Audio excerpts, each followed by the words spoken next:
Nightcast. Stephen Lloyd Gilbreth brings you the current news from the world today and how it relates to Bible prophecy. Understanding the end-time events leading to the peaceful world tomorrow. Ladies and gentlemen, Stephen Lloyd Gilbreth. And good evening, friends, and welcome to this Monday night, September 21, 2015 edition of Nightcast. As EU leaders wrestle with a joint response to the migrant crisis, tens of thousands of Afghans continue to swell the ranks of those seeking refuge in Europe. Now, we know there are other possibilities. There are probably a lot of those who are no holds barred here, friends. We don't worry about political incorrectness on this program, as they're having now in the a problem in the Republican Party. We may discuss that a little bit later, but after Syrians, Afghans are the second largest group, 13% of those who have made the journey this year so far. Our opening story tonight, the BBC's reporter in Kabul, Harun Najafizadeh, has been asking some of the migrants what is making them leave. Finally, a moment of relief for Murtaza, trying to leave the country. He's among 2,000 Afghans lucky to have got their new passports today. A lot of people I found here tell me they've lost their jobs. One of them is Murtaza Nadri from Kabul province, who has agreed to talk to us. Murtaza, how long has it taken you to get a new passport? It's about 45 days. And where are you going to go with it? I want to go to Turkey and after that to Germany. Why? Because of bad situation, I don't have a job, and everything is not good in this country. I want to live here because of a new life, a new future for me and for my family. Over 80,000 Afghans have left the country since the start of this year. Most of them are seeking to escape the everyday stresses and violence of life here. There are thousands of Afghans applying for a passport every day. Some of these people have waited all night. Some have waited for a week. And they come from every walk of life and all over the country. Incidents like these are encouraging the mass exodus. Almost 40 people lost their lives in this Taliban bomb attack, and the movement has been stepping up its campaign of violence recently. I met a young couple in their relatively affluent tower block in the city center. They find it impossible to stay. For a fresh start outside Afghanistan, they have paid several $1,000s. It'll buy them their passage to Europe. Zakia is packing for the journey. She and her husband have only been married a year. But he says living here has become too risky. The main reason is the security situation and our personal safety. There's no security in Afghanistan. We've struggled so hard to build our lives. We've only been married a year. But as you can see, we have no alternative but to leave. Well, we've seen on TV how risky this massive journey is. Of course I'll miss my home, but it's just too unsafe to stay here. As long as there's insecurity here, Afghans will continue to risk the weeks of queuing for a passport and the dangerous journey to Europe. For these people, it's less dangerous than being caught up in a bomb blast at home. Harun Najafizadeh, BBC News, Kabul. Now, friends, after the next video story, we're going to explain why a lot of these people are leaving. Some of them may not even know the reason why the God of this world, that some of you know who I'm talking about. We're going to discuss that further after this next video, is actually inspiring a situation and has created a situation where a lot of people will be moving who are of a certain background and culture different from that of the people where they're moving. That's going to create conflict. Even people within their own culture have conflict and don't get along. But we'll discuss that further after this next video that shows how on the Greek island of Lesbos, large number of refugees are gathered, hoping to travel to Athens and then on to Northern and Western Europe.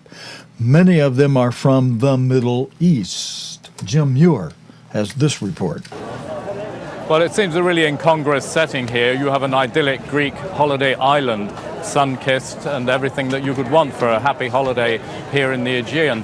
But look at the situation here on this dockside. Just hundreds and hundreds, thousands in fact, of refugees from around the Middle East. And the staggering thing for me, who's lived and worked in the region for so long, is the way that this little place here has brought together all of the region's problems and crystallized them. You have people here from Iraq, from Iran, from Afghanistan, from Syria, all coming here, and really for the same reason, not from the same conflict, but all of them have lost hope in the region they've been living in all these years. Many, many Syrians, I've asked them all, why now? Because the war's been going on 4.5 years. Why now? Why have you come now? And they say simply that they've lost hope. They've lost hope in their country. They can't see any settlement coming. Life has become impossible from a practical point of view, but also, especially those with children, they find they simply have no future in sight for them. So they're taking this risky journey. Some of them have perished at sea. Some are still missing. They're taking that risk, and now they're going to go off quite soon if they can get tickets. That's what they're queuing for here. On this ferry boat, which will take them to Athens on the first leg of their European odyssey in search of a better life, banging eventually on the gates of Austria and Germany, which is where most of them want to go. Okay, Jim Muir, thank you very much. Some of you will understand what I'm saying as I answer the question, why are migrants fleeing the Middle East now? Well, because the God of this world has engineered a situation that is inspiring many of them to congregate inside of Europe for whatever is coming next there. Many of you who understand the prophecies and the next seal, who know what the fifth seal of Revelation is, I'm going to leave you in terrible suspense. If I can get us back to where we need to be, let's see. All right, I can do it. Let me go here. And then switch to another switching bank. Okay, now if we go to our chart here, many of you understand and know that we're in between the fourth and fifth seal. The first four seals are active now. The white horse, religious deception, antichrist. The second seal depicted by a red horse, war, rumors of war, and world war, nation against nation, kingdom against kingdom. We're in between round 2 and round 3 of world war. The third seal depicted by a black horse, scarcity of food. Jesus Christ coined it in one word, limus, meaning famine.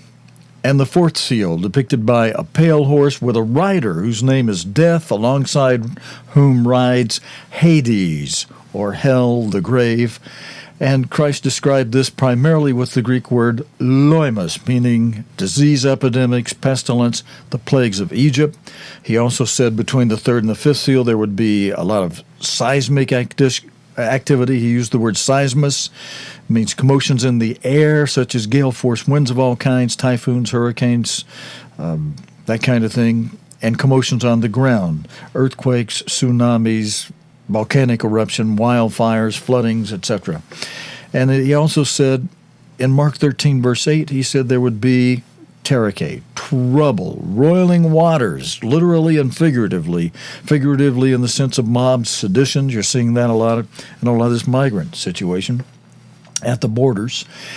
But this trouble is only trouble that leads up to the next seal, the mega trouble, as Jesus Christ called it, the Great Tribulation. And that's the next major event to be happening in prophecy. As God's apostle for these latter days, Mr. Herbert Armstrong, warned us and told us that's the next thing to happen. And we can see the first four are active. The Great Tribulations is not here yet. When it does come, as Jesus Christ described that in Matthew 24, verse 22, he said, it's a time of trouble so greater than none ever before it.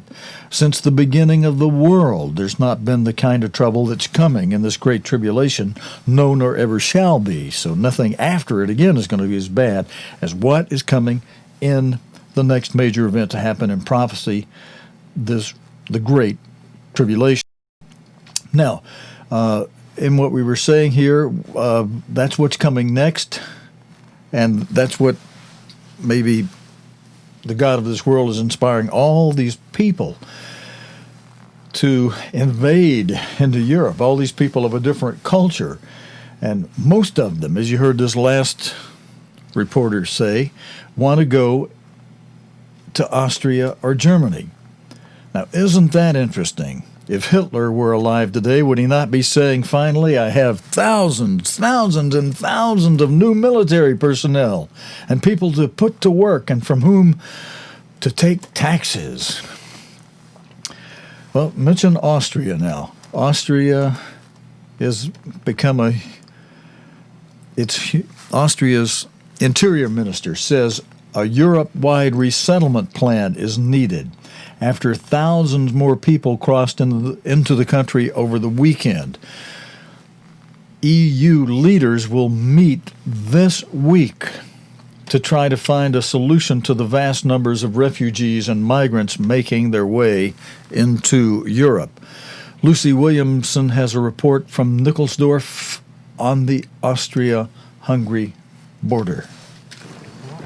This is Austria's new border crossing, marked not by border posts but hedgerows and the detritus of humanitarian need. The lunchtime train from Hungary brought these new arrivals, another 1,300 for Austria's migrant camps. For the Abdurrahman family, this is the end of their journey. They plan to claim asylum here, they said. Europe treats its people so differently to Asia, said Said. We've been given everything. Nappies, fruit juice. I don't know what to say. 20,000 people arrived here over the weekend, but you wouldn't know it. Within a few hours, most have gone. Bus to camps around Vienna or piled into taxis, the fast-track option for those with the funds. Ali hasn't spoken to his children back home for a week now. He's been moving too fast to buy SIM cards for his phone. We didn't have the slightest problem crossing the borders. We were guided by police officers, by army officers. All the governments are pushing us forward to Germany. It's like a package. They're delivering the package to the destination, which is Germany. Austria's local police chief told us this was now a humanitarian corridor. There were too many people to process, he said. Thousands of people are crossing Europe's borders each day now. What was once a cause for panic has become, for them at least, a routine task. Individual countries are finding their own temporary solutions to this crisis, but there are still real divisions over any permanent EU plan. As talks begin between EU ministers, Croatia opened a vast new camp today to deal with the situation now. No walls, no possibility, to stop the flow of the people. That's my answer. If anyone thinks so, that without shooting, he is able to control this. Absolutely. These 7 days prove that. Some EU leaders say the answer is to build fences and asylum centres outside Europe. Others say its values are at stake. 20 years from now, what will he remember of this journey? And where will he call home? Lucy Williamson, BBC News, on the Austrian border. The Czech Republic says it would be illegal for the EU to impose compulsory quotas, forcing member states to accept refugees arriving in Europe. The warning comes ahead of a meeting in Brussels where the proposed quota system could be adopted. Eastern European governments remain opposed to the plan. And friends, that's part of what may play, one of the characteristics of the coming union of 5 from the east, 5 from the west. Many of you know what I'm talking about. That's depicted by. Let's zoom out, and we'll show one of these statues. Let's see. We'll go into the one either down on the floor, or we'll go down to the one on the floor over here. This is the image that King Nebuchadnezzar saw in a dream that Daniel interpreted for him. Actually, Daniel was the spokesman for God, Daniel explaining that it's only God who can interpret the dreams, but the God has revealed it through me, O great King Nebuchadnezzar, and here's what your dream means. You are this head of gold. And then many of you know the rest of the story. There will be a government after you that is represented by the silver of the arms and the breast, and then a third kingdom that'll be represented by the belly of brass, belly and thighs of brass, and then another kingdom that'll be represented by the iron in 2 divisions, the legs, the left, the right, the east, the west, running down to the modern times today in the feet, where there'll be 5 nations from the, 5 toes on each foot. There'd be 5 nations from the or areas or borders or regions from the east and 5 from the west. They won't get along with one another, even within the east and west divisions that the 2 feet represent, because each foot is composed of toes that are made of iron and miry clay, common clay and iron. And as you know, clay and iron does not mix.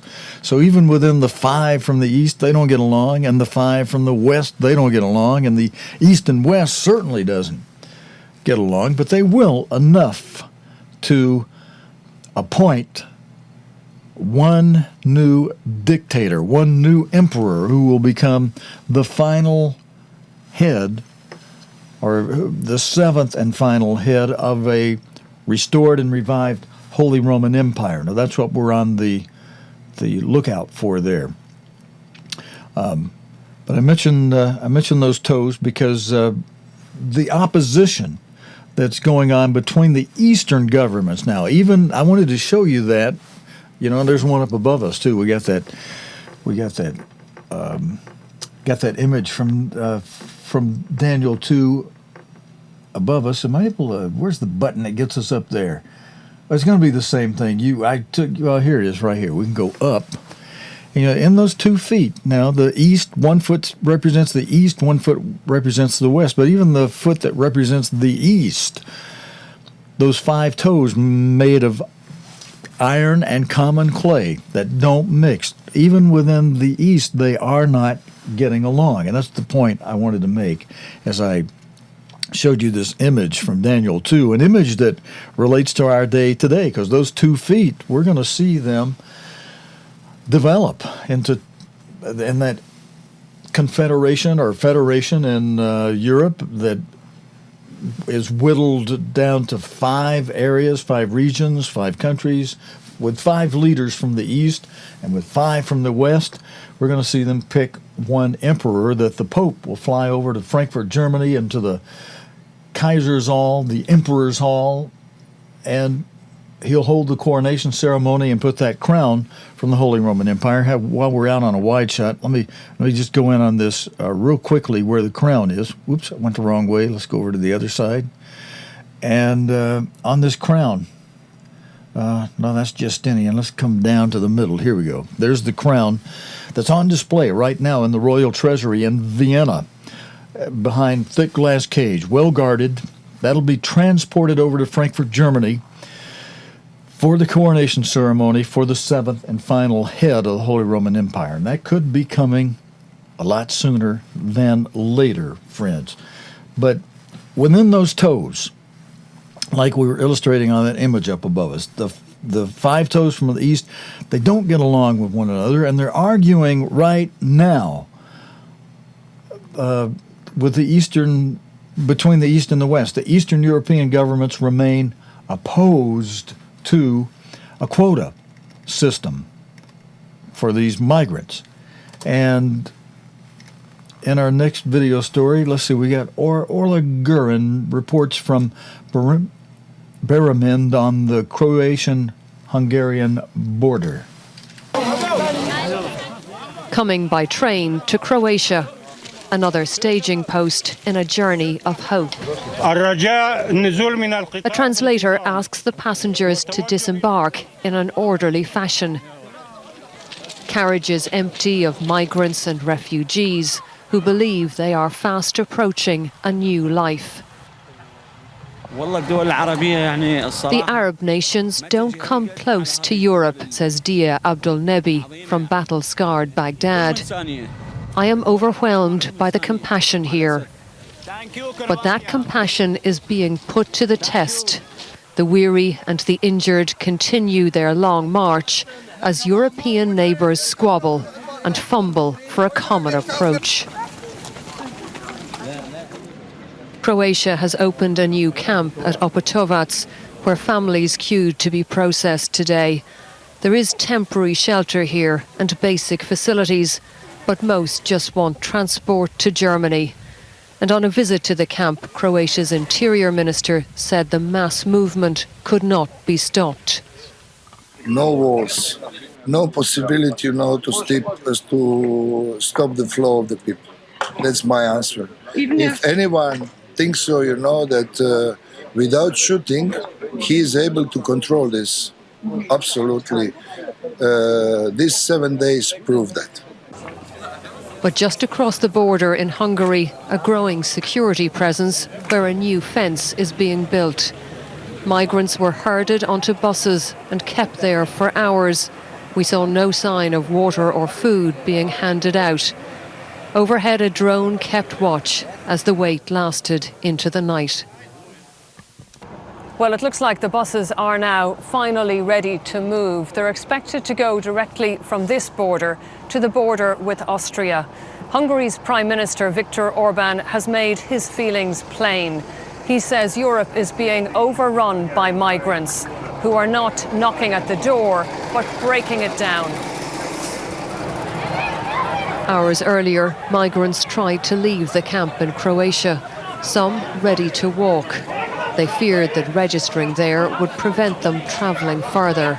Police held them back and reinforcements were called in. Pressure is building and a divided Europe is facing some hard choices. Orla Guerin, BBC News on the Hungary-Croatia border. Friends, toward the end of her report, Orla Guerin was mentioning the fences in Croatia and especially Hungary, and they've been erected at key crossing points around the world. Now, in the U.S., Republican presidential candidate Donald Trump is calling for a wall to be built along the entire southern border with Mexico. As thousands of migrants and refugees continue crossing into Europe, Hungary's prime minister warns that European borders are under threat. Hungary's parliament has agreed to grant more powers to the army to deal with the crisis. The BBC's Johnny Diamond reports from the Hungarian border with Croatia, where the military is standing on guard. This is the Hungarian-Croatian border, the Hungarian side of it. And what you're seeing are the first coaches to leave for 4 or 5 hours. They're absolutely packed with migrants. These ones have been on this side of the border, as I say, for 4 or 5 hours. There are hundreds, perhaps thousands more on the Croatian side who've just been bussed here from a camp in Croatia. The whole border area has been locked down by the Hungarian security forces. There are hundreds of them here in camouflage and in heavy blue uniforms. The aim is to make sure that anyone who crosses this border is held very securely indeed in the coaches before they're taken off into Hungarian territory and eventually out of Hungary.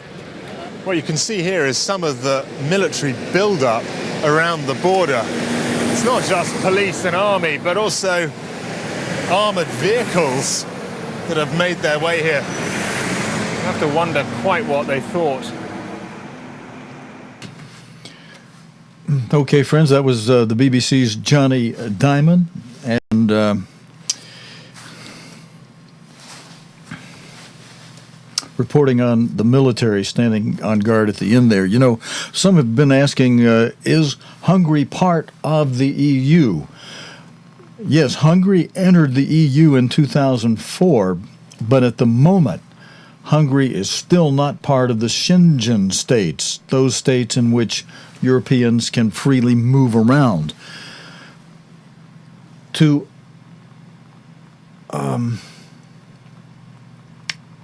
travel, to go into Hungary, a person still needs a Hungarian visa.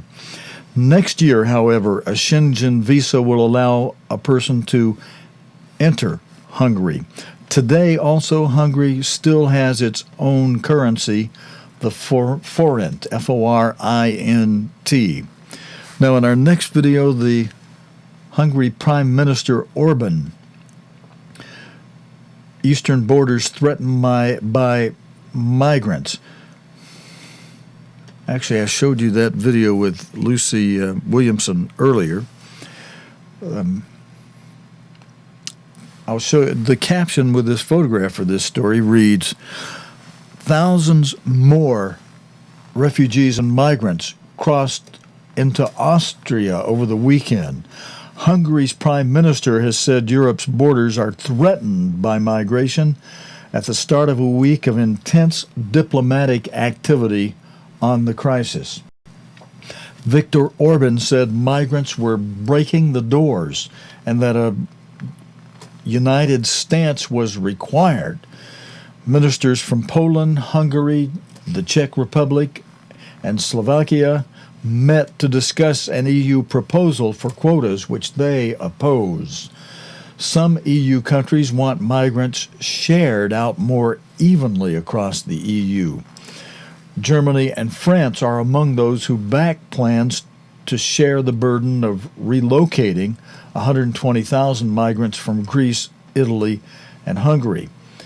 "They are overrunning us," said Mr. Orban shortly before Hungary's parliament agreed to hand more powers to the army.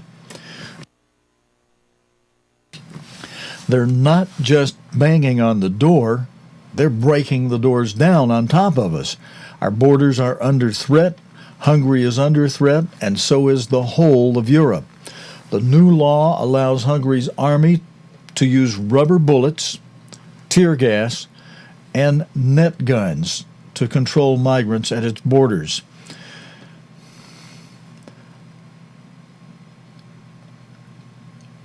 Agence France Presse reported that police would also now be allowed to enter private homes to search for people they believed had entered the country illegally.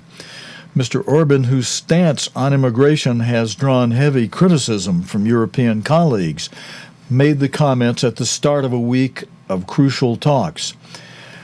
After Monday's meeting in Prague, the Czech foreign minister said Eastern European foreign ministers were absolutely dedicated to reaching a solution with EU partners. On Tuesday, EU Interior and Justice ministers will come together in Brussels to try and decide where to move the migrants from Greece, Italy, and Hungary. That's tomorrow. They'll meet to try to decide that. Then on Wednesday this week, European leaders, among whom opinions on migration are divided, will convene for an extraordinary summit. That's their term for it, an extraordinary summit, meaning it's urgent, it's extraordinary. Now, we got news from elsewhere, friends. We're going to go to this story overseas. Burkina Faso's military chiefs have demanded that the leaders of last week's coup disarm, saying the army is marching on the capital. All the national armed forces are converging with the sole aim of disarming the presidential guard without any bloodshed, they say. We have a video report. Maud Julian. Less than a week after a group of elite soldiers arrested the president and the prime minister of Burkina Faso, the capital, Ouagadougou, is bracing itself for more unrest. There are reports that soldiers opposed to the coup are marching towards the city to disarm the presidential guard who seized power. These protesters say they support the move. We don't care. The presidential guard can shoot. They can come out now. We are prepared to die. Despite regional attempts to resolve the crisis, people here are still angry. They say they want the presidential guards, the body behind the attempted coup, dissolved, and that they're ready to fight the soldiers themselves. The president of neighboring Senegal is trying to find a negotiated solution. He gave details of a proposed agreement yesterday. It would offer a full amnesty to the coup leaders, provided they hand power back to civilians. But members of the transitional parliament say that proposal is unacceptable. I'm not in agreement with the ECOWAS proposal. We cannot give an amnesty to the leaders of this coup. The people would automatically throw out this idea. But what is important is to completely push aside those who create this kind of structural instability in our country. Many here feel that an amnesty would be effectively giving the military behind the coup the green light to start again. They associate the presidential guards with the country's former leader, Blaise Compaoré, who was ousted by a popular uprising a year ago. What these young people now want is for the elite unit holding on to power to disappear. Soldiers currently marching towards the capital are promising to do just that without bloodshed. Whether or not that will be possible is unclear. Maud Julian, BBC News, Ouagadougou. Friends, last night we gave you some scriptures that show how God sets the borders for people, and these people, even though they're having problems and trouble, they're staying.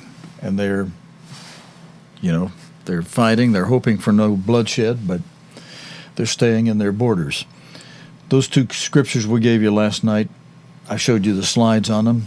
Let's see, can I remember those? I think it was Deuteronomy 32:8 and Psalm 74:17, I think, was the other, and both of them using the same word for God sets the bounds, God sets the borders, same word for borders and bounds. But God did that back when He began to do that, when He divided the nations and changed the language of people. Of course, now the language is basically becoming, everybody around the world is speaking English now. We're almost back to one common language that people can use regardless of what their other native tongue may be. And yet here they go, forming the borders by so many thousands in the other stories we had earlier tonight, moving into Europe. And as some are putting it, invading Europe. Now, on an economic factor, with China facing an economic slowdown, the country's government has a dilemma on its hands. Does it let market forces work and take the consequences, or does it go back to the old habit of intervening and risk making things worse in the long term? The BBC's economic editor, Robert Peston, reports from the eastern city of Wuxi. Still the mother of all building booms. In Wuxi, a Chinese city you may never have heard of, but with a population considerably bigger than Denmark's. But how long will China be able to afford its unprecedented investment splurge? China, a country as modern and urban as any country on the planet, but with a history as old as civilization itself. Right now, it's going through truly dramatic changes. For the past 30 years, it's grown faster than any country ever, but it's slowing down, and we just don't know how dramatic that slowdown will be. A new shape to the Chinese economy. So here we have a sample some of the cut parts by the new... Pretty much all businesses here tell me that, including this importer of high-tech machinery. How serious is the slowdown in China? Well, we have noticed it, but the important thing is it's not collapsed. Things have not stopped and it's not going to collapse. We expect that there's going to be a sort of soft landing, but the important thing is it will continue the growth at a lower pace. As for investors, they're, if anything, gloomier, with trillions of dollars wiped off the value of shares in recent weeks. One of the reasons the collapse in the Chinese stock market matters is because millions and millions of Chinese people bet their savings on stocks and shares in high street trading shops like this one. How painful for you are the losses? 我是应该说至少有70-80%是。70 to 80% of all my money is in the stock market, and it's stuck there. I had made a 30 to 40% profit, but I lost it all, and now I'm down 20% more. The conceit in China is businesses amble on forever and don't collapse. Well, a couple of years ago, this world-leading maker of solar panels in Wuxi went bust and had to be rescued. In the rescue of Suntech, did the government get involved?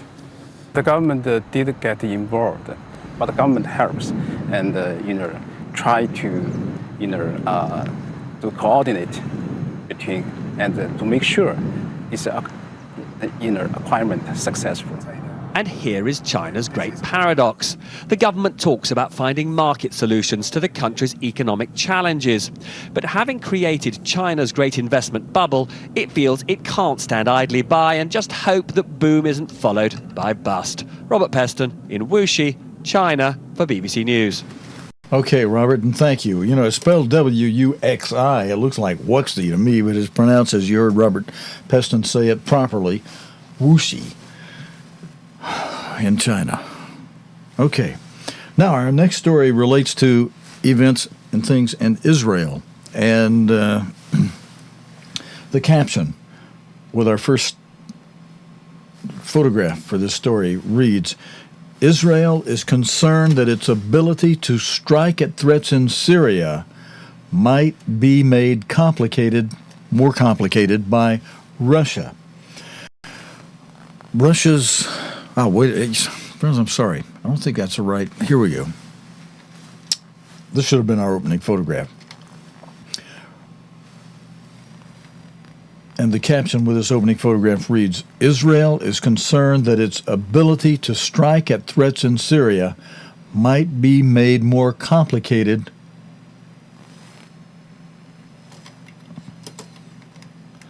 Let me read that to you again. The caption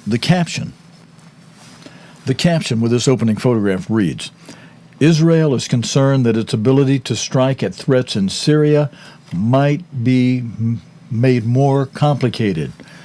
Russian President Vladimir Putin has sought to allay Israeli concerns at Russia's military buildup in Syria. At talks in Moscow, Putin told Israeli Prime Minister Benjamin Netanyahu that Russia's actions in the Middle East would always be responsible. Mr. Netanyahu is concerned by the possibility of Israeli and Russian forces inadvertently trading fire.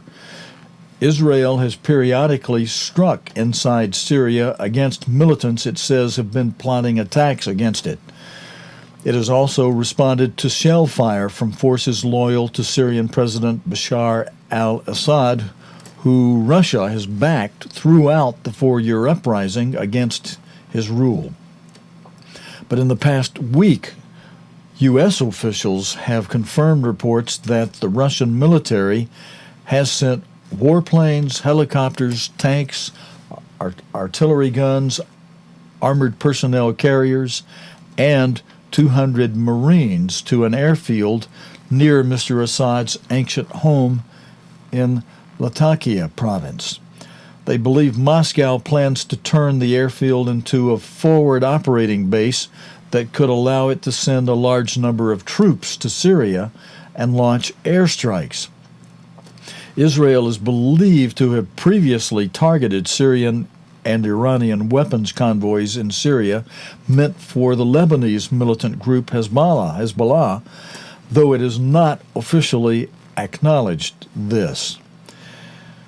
Now, I've got an analysis by BBC diplomatic correspondent Jonathan Marcus, who says, Benjamin Netanyahu's visit to Moscow comes at a time of deepening Russian military involvement in Syria. The arrival of Russian fixed-wing combat aircraft at the airbase in Latakia only accentuates the questions surrounding Moscow's military presence there. According to satellite photos obtained by Stratfor, a U.S. think tank, the jets appear to be 4 Sukhoi Su-30 multi-role fighters and up to a dozen possible Su-25 ground attack aircraft. Their deployment came shortly after initial military-to-military contacts between the U.S. and the Russians at the end of last week. The U.S. is operating warplanes against so-called Islamic State targets in Syrian airspace, and Israel, too, is concerned about the potential constraints on the military freedom of action over southern Syria. That's why Mr. Netanyahu visited Moscow.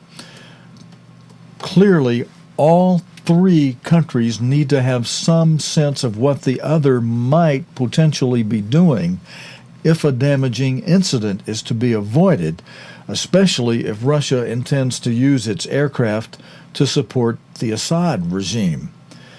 Mr. Netanyahu said Iran and Syria were, quote, trying to set up a second terrorist front on the Golan Heights. Now, let me repeat that for you. Mr. Netanyahu said Iran and Syria were trying to set up a second terrorist front on the Golan Heights, a Syrian plateau which was mostly captured by Israel in the 1967 Middle East War.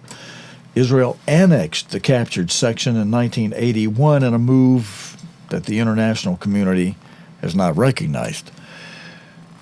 Now, the caption with this map, I got a map for you here just to show here. Let me put this up while I explain some more things to you. You can see the Golan Heights illustrated in a different color there. Now, Mr. Putin told Mr. Netanyahu that Syria had no interest in attacking Israel. Quote, we know that the Syrian army and Syria as a whole are in such a state that they have no time for a second front. They need to save their own state, he said. Russia acknowledges supplying weapons to Syria and sending military experts to train government forces in their use, but denies they are involved in combat. And friends, our last story for tonight, we've got a report from today's news on the Iran nuclear deal and the inspections associated with that. Iran nuclear deal, IAEA given samples taken at Parchin. The caption with this opening photograph for this story, friends, reads, Parchin was a sensitive issue in negotiations between Iran and world powers. The International Atomic Energy Agency, the IAEA, says significant progress has been made in its probe into the possible military dimensions of Iran's nuclear program. IAEA Director General Yahya Amano said Iran had handed over environmental samples from the Parchin military site, which he was able to visit yesterday, on Sunday. But Mr. Amano cautioned that much work, quote unquote, much work, remained before the investigation could be completed by December's deadline. Western powers suspect that nuclear weapons research took place at Parchin, but Iran has denied this and insists that its nuclear program is entirely peaceful. Peace, peace. I wish I had that scripture ready to pop up on the screen. Peace, peace, and there is no peace. The completion of the IAEA's investigation is crucial to the implementation of July's comprehensive agreement between 6 world powers and Iran, under which the country, Iran, will limit its sensitive nuclear activities in return for the lifting of sanctions. Yahya Amano also met with President Hassan Rouhani during his one-day visit to Iran. Concerns about its possible role in Iran's nuclear program emerged in 2004 when reports surfaced that a large explosives containment vessel had been built there, the purpose for which was to conduct hydrodynamic experiments. The IAEA says they are strong indicators of possible nuclear weapon development. Mr. President, are you listening, sir?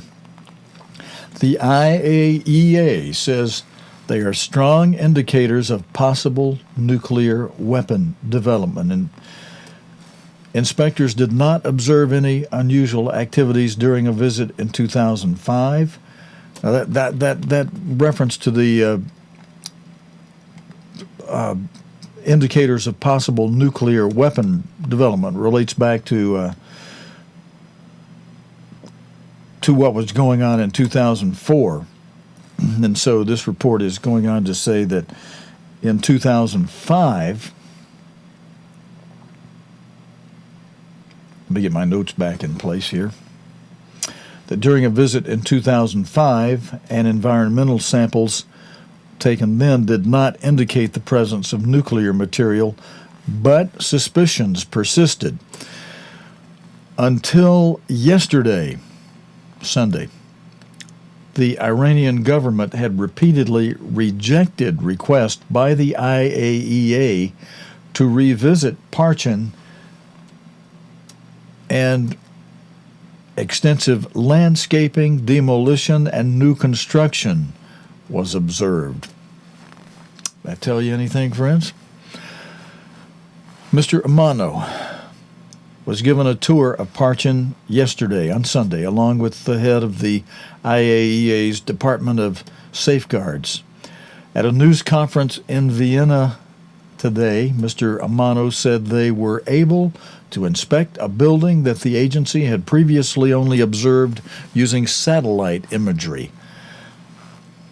And they said they found no equipment inside, but did see indications of recent renovation work, as we had just mentioned there.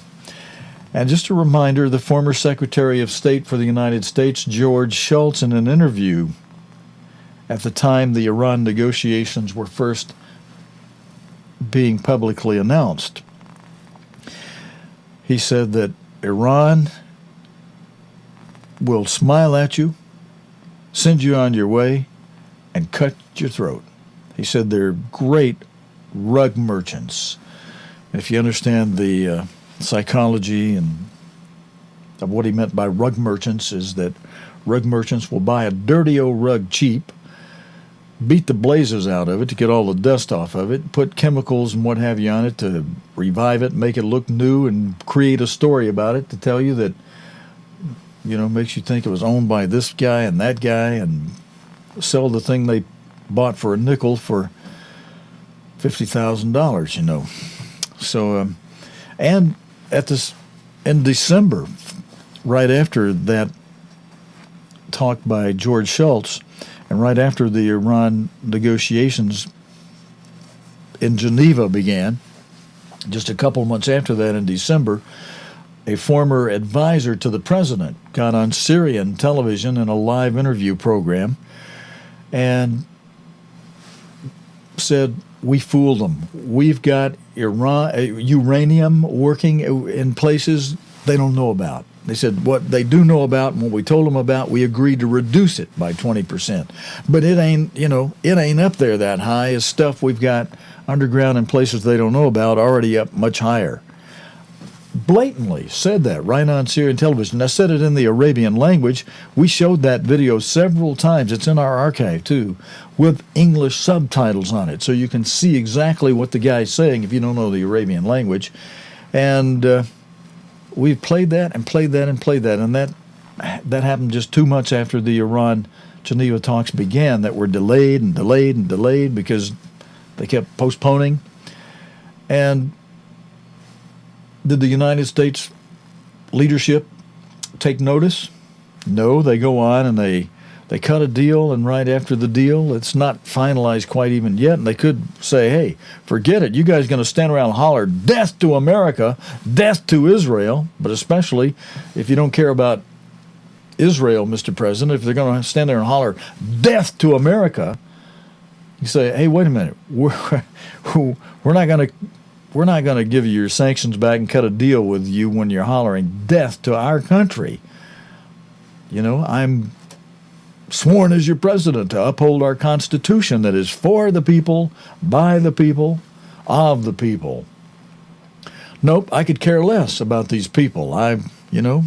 Basically is what the guy says.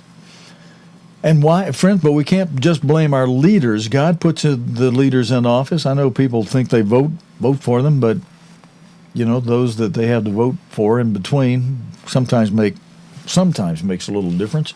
But God lets us have what we deserve. He lets the majority of the people who are going contrary to God's law, especially with the one on adultery, who want to try to change the definition of marriage that was created by the great God, the Most High, and the government tries to adopt something the Creator instituted and say, well, we're going to change it. And the great God who made it says in Leviticus 26, Deuteronomy 28, he says, if you obey me, I'll give you incredible blessings. I'll make you as a country, a nation, I'll make you the head, not the tail. I'll make you the lender, not the borrower. 5 of you will chase 100 of your enemy. 100 of you will put 10,000 of your enemy to flight when you're obeying me. And I'll give you rain in due season. Poetically, idiomatically, meaning just the right amount of rain to make your stuff grow and not be dried up and becoming brittle because of drought, nor becoming mildewed because of flooding and too much rain. I'll give you just the right amount. You'll have no droughts, no floods. Right amount of rain in due season. Well, we can see red flags all over the place. We're having drought, we're having floods, we're borrowing money like crazy and continue to raise our debt ceiling. We're the borrower, not the lender. And he says, go on and I'll continue to punish you 7 times. And if you continue to disobey me through my punishments, and you're not observing that it's me who's not protecting you anymore when you have these weather problems and what have you. That's me letting your enemy, the god of this world, Satan, the devil, have at you. And where I would stop a lot of this stuff for you, because I'm telling you, you'd have rain in due season. I would control the weather for you. I'd stop the drought. I'd stop the flooding. I'd stop the hurricanes, and I'd send them off out in the middle of the ocean where they just blow up a bunch of water and send it over and rain on you in the right amounts in the right places. We ought to be taking a huge message to the troubles that we're having. It's God saying, the curses are on you, and if you continue through the curses, as I multiply them 7 times, then I'll break the pride of your power, and ultimately, God says, I'll let your enemies rain down nuclear missiles and destroy all of your cities in the United States, in the United Kingdom, and Canada too. You can read that in Ezekiel 6, verse 6. Written long ago, but written for our modern times, these latter years today. Now, what did I say? Did we have one more story? Let me check our thing here. Well, yeah, I got one I could close on that, if we do it real quickly here, with more than a year to go with this, by the way, this is going to be our last broadcast until the Feast of Tabernacles starts next week. We've got, let's see, today's Monday, tomorrow's Tuesday. Tomorrow evening at sunset, the annual Day of Atonement begins, and we won't be doing a broadcast tomorrow night because of Atonement. We will be on the air on another channel on Wednesday with a special series of programming for several hours on Atonement. And then following that, the Feast of Tabernacles begins this Sunday night with the annual first day, and we won't do a nightcast news program Sunday night nor Monday night. That's the end of the feast. So we'll be here. We plan to be here from a feast site in Florida, right on the ocean. We're going to see how that works, but that'll be on Tuesday night. And the night's Monday night. That'll be Tuesday night, but Tuesday night week. So we're going to be off for a whole week. We won't be back on this channel, Nightcast channel, until Tuesday week from now. Next Tuesday of next week. But we will be on the other Sabbath.tv channel. For those of you that know that are invited to follow that, we'll be there on Atonement and on the regular weekly Sabbath and on the first day of unleavened bread, and we'll also be there through the days of unleavened bread during the daytime, and I'll be trying to do the Nightcast news program those evenings as well. So we'll be busy during the Feast of Tabernacles here on our two channels, one on the Nightcast in the evening, one on the Sabbath.tv during the daytime, during the feast. All right, now, here's the last story. I want to finish and try to cut this down as close as I can to 1 hour. With more than a year to go until the U.S. presidential election, and already the campaign is stirring up plenty of controversy. We try to stay away from the political stuff, but because of a certain reference that was made by Republican Ben Carson yesterday, he said he would not advocate a Muslim in the White House. Now, we don't worry about political incorrectness here on this program, friends. You know, what is a Muslim, by the way? The definition of a Muslim is one who practices the religion of Islam. Now, what's the Islam religion? How did it come about? When was it created? Was it created roughly around 600 A.D.? That's general time frame. And the Catholic Church, according to people that work down in the basement of the Vatican, former Jesuits who worked there, have released reports and documented it pretty well that shows that the Vatican, worked with Muhammad and those and they wrote the book for the guy, and that they also put up money to have the Arab people go into Jerusalem and kill Jews and Sabbath-keeping Christians and try to take over Jerusalem for the Vatican and give it to the Vatican in exchange for their having.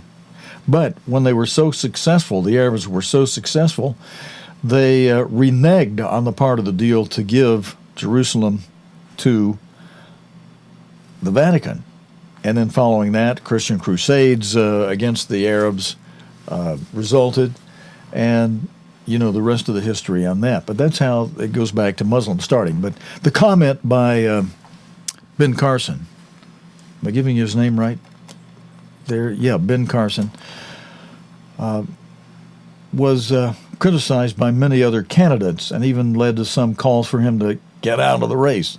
The BBC's North American editor, John Sopel, has this report. We're going to play a little bit of it for you here, friends. Ben Carson, Christian conservative, one of the main challengers for the Republican nomination and retired neurosurgeon, has given himself and his party a mighty headache with these comments. I would not advocate that we put a Muslim in charge of this nation. I absolutely would not agree with that. Okay, and friends, to keep this down to an hour, I need to sign off. But just wanted to let you know what basically happened there with that. And, you know, he makes good sense if you ask me, to tell you the truth.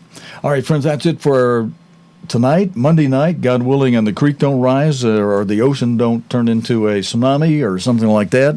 We'll be back again a week from tomorrow night Tuesday night, week from now, from a feast site on Navarre Beach in Florida.